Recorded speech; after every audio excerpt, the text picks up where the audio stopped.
I can decide to feed and nurture who I am and who I am becoming, while honoring and appreciating all of who I've been, knowing that my truest and chosen path requires more faith than most are willing to exercise in this life of limitations, insecurities, and finites.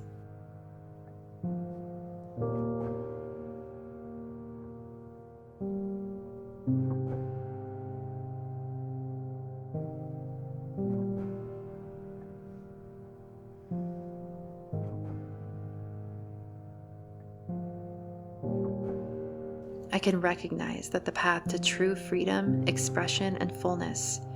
can be filled with loneliness, opposition, and hurtful reflections that ultimately push me more deeply into self-love and knowing.